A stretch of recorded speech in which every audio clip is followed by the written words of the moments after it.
dans la première lecture que nous avons entendue ce matin, on nous parle d'une période difficile dans la vie du prophète Élie. On nous dit que la reine Jézabel lui court après pour le faire mourir. Et on peut dire que ça correspond à une grande période de découragement du prophète Élie. Tout le monde passe par des périodes de découragement. Et la façon dont il se sent, il est découragé parce qu'il a le sentiment de ne pas être à la hauteur de ce que Dieu attend de lui. On peut tous vivre ça, ces périodes-là. C'est tellement vrai que le prophète Élie va dire à Dieu, « Vraiment, là, c'en est trop. Reprends ma vie, je ne vaux pas plus que mes pères. » Et il va dire ça, mais il va entendre Dieu qui va lui répondre, Dieu qui va lui dire, « Lève-toi, mange, sinon le chemin serait pour toi beaucoup trop long. » Et ce qui est beau, même dans cette période-là, c'est que le prophète Élie va faire ce que Dieu lui demande. C'est-à-dire, on va dire, le prophète Élie, il se leva, il mangea, et il but, il marcha pendant 40 jours, 40 nuits, jusqu'à la montagne de Dieu. Et qu'est-ce qu'on veut nous dire, nous qui lisons ces textes-là des siècles plus tard? On est en train de nous dire comment c'est important dans notre vie de prendre des moments pour se ressourcer, de prendre des moments pour refaire nos forces. Parce que sinon, les défis de la vie vont être beaucoup trop grands. Et moi, je me suis dit, comment on pourrait traduire ça, ce message-là, pour aujourd'hui? Dans des mots d'aujourd'hui, il me semble que si on nous parlait en direct comme nous autres au Québec, vous savez ce qui nous dirait le vrai message de ce texte-là, c'est de dire, ne prenez jamais de décisions importantes dans votre vie quand vous avez le moral à terre, quand vos batteries sont à terre, quand ça va pas bien. Pourquoi? Parce que dans ces moments-là où ça fait moins bien, on a tous ces moments-là, c'est comme si on est déconnecté d'avec ce qu'il y a de plus précieux en nous. Et c'est sûr, dans ces moments-là, on est déconnecté d'avec la présence de Dieu qui est en nous. Alors, si je prends une décision dans cet état-là, ça va être quel genre de décision? Mauvaise décision. Et c'est comme si la parole de Dieu nous dit, quand ça arrive, là, prenez du temps. Allez vous ressourcer, allez refaire vos forces, et vous seriez surpris de voir que dans quelques jours plus tard, vous seriez prêt à prendre une décision qui est complètement différente. Comment c'est important de soigner son climat intérieur. Et dans l'Évangile d'aujourd'hui, Jésus continue, parce qu'on a plusieurs évangiles où il dit ça de dimanche en dimanche, il va dire « Je suis le pain vivant pour que les gens aient la vie ». Jésus se présente comme le pain qui fait vivre. Qu'est-ce qu'il veut dire? Ce n'est pas du pain qui descend du ciel. Comment Jésus a donné la vie? Jésus a donné la vie d'abord par son style de vie. C'est ça qui a marqué les gens. Par sa façon d'entrer en contact avec les gens. Par sa façon de ne pas juger personne, quelle que soit sa situation. Par sa façon de prendre soin des plus petits. Ça, c'est une façon où Jésus a marqué son monde. On peut dire que c'est par ses attitudes qu'il a fait vivre le monde. C'est par ses attitudes que Jésus a donné la vie. Et le message pour nous, c'est le suivant. C'est que nous autres aussi, si on veut donner la vie, et je crois que Dieu a mis sur notre route des personnes à qui c'est à nous de donner la vie, c'est pas d'abord par nos discours. Là où on va avoir de l'impact chez les gens, c'est par nos attitudes. Comment on se présente devant les gens?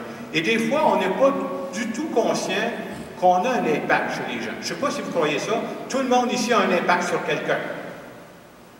Tout le monde, sans exception. Et pour illustrer comment, des fois, on peut avoir un impact sans le savoir, je vous donne un exemple que j'ai vécu il y a quelques années. Il y a quelques années, moi, j'ai fait les funérailles d'un monsieur qui s'appelait André. Il est décédé à l'âge de 55 ans. Ce monsieur-là, André, il était atteint de trisomie 21 pendant toute sa vie. Alors, pour préparer les funérailles, j'ai rencontré ce qu'on appelle la marraine. Pas sa marraine de baptême, la marraine du parrainage civique qu'on appelle. Alors, je l'ai rencontrée, elle est venue me parler d'André. Et j'ai trouvé ça impressionnant, ce qu'elle me dit. Elle me dit, vous savez, André, c'était quelqu'un qui était comme un rayon de soleil. Il était toujours de bonne humeur. Et dès qu'on faisait un petit quelque chose pour lui, là, il réagissait, il était content. Il avait le don de s'émerveiller. Puis ceux qui connaissent des gens qui ont déjà croisé des gens de trisomie 21, vous savez que c'est exactement comme ça. Hein. Elle comptait, elle dit, une journée, je suis allé avec lui au parc Safari, près des lignes des États-Unis, là, c'est ce comme un zoo, là, mais à air libre. Il dit, j'ai passé la journée avec lui, puis à chaque fois qu'il voyait un nouvel animal, vous comprenez, lui, il réagissait, il avait le sourire en face. Et souvent, dans ces parcs-là, il y a beaucoup de jeunes parents avec des enfants. Puis les enfants, ils le voyaient réagir, là, ils réagissaient les autres aussi. Elle dit, pendant toute la journée, c'est comme si c'est lui, André, qui était le bout en train, là, dans le parc safari. Elle me disait, vous savez, André, il avait sa personnalité propre. C'est quelqu'un qui aimait la musique.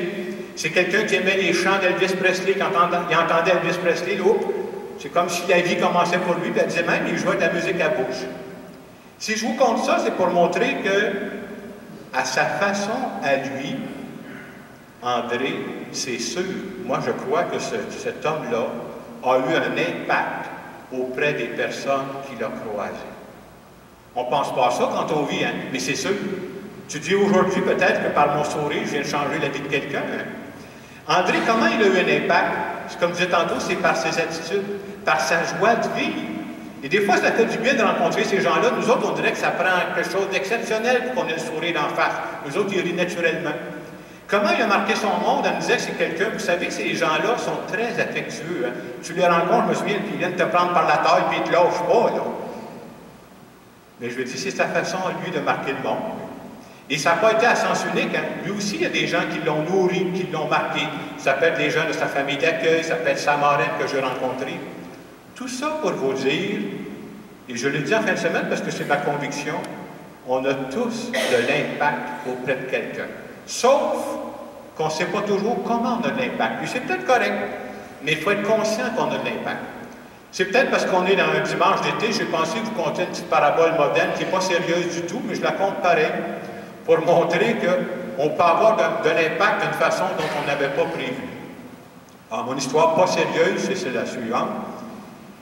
Un bon jour, il y a un curé et un chauffeur de taxi qui décèdent la même journée. Alors, il se présente au ciel pour aller se présenter devant Saint-Pierre. Et comme il y avait une file d'attente, ça allait qu'il y en avait plusieurs qui étaient morts ces jours-là, ils attendaient que Saint-Pierre vienne les chercher. Alors, après un bout de temps, Saint-Pierre vient les chercher, mais comme ils étaient arrivés ensemble, le chauffeur de taxi et le curé, Saint-Pierre demande d'abord au chauffeur de taxi de s'avancer. Le curé est insulté. Ça veut dire qu'il demande au chauffeur de taxi, là, pourquoi il passe avant moi? Et Saint-Pierre a répondu, vous savez, ce monsieur-là, il a fait prier les gens pendant toute sa vie. Il dit, non, il dit, je veux vous tromper, il dit, c'est moi le curé. C'est moi qui étais dans l'église, c'est moi qui faisais prier les gens. Il dit, non, il dit, on a consulté votre dossier. Et vous, on a vu que pendant toute votre vie, vous avez fait des grands sermons, puis vous endormiez le monde. Mais lui, pendant ce temps-là, il chauffait le taxi, puis il chauffait tellement vite pour ses clients que ses clients avaient peur, puis ils passaient le temps à prier dans le taxi. Fin de mon histoire plate. C'est une histoire pas sérieuse pour montrer que le chauffeur de taxi n'avait jamais pensé qu'il y avait tant d'impact sur ses clients. Plus sérieusement, ce matin, moi je pense que c'est ça le message qu'on a à retenir. La parole de Dieu nous rappelle qu'on se nourrit les uns les autres. La parole de Dieu nous rappelle que Dieu veut passer par nous pour avoir de l'impact auprès de nos proches. Et la question qu'on nous pose ce matin, quelle est ma façon à moi, pas celle d'un autre, là, quelle est ma façon à moi d'avoir de l'impact auprès de mes proches? Quelle est l'attitude que j'ai là? Il y en a que je n'ai pas. C'est quoi des attitudes que j'ai qui sont positives et qui aident le monde autour de moi? Ça peut être par ma joie, ça peut être par mon écoute, combien de personnes ont besoin d'être écoutées. Ça peut être parce que je suis quelqu'un de disponible, je suis prêt à rendre service. Par quelle attitude est-ce que je suis en train d'avoir un impact chez les gens que je croise? Et pour moi, c'est ce que j'ai à retenir en fin de semaine.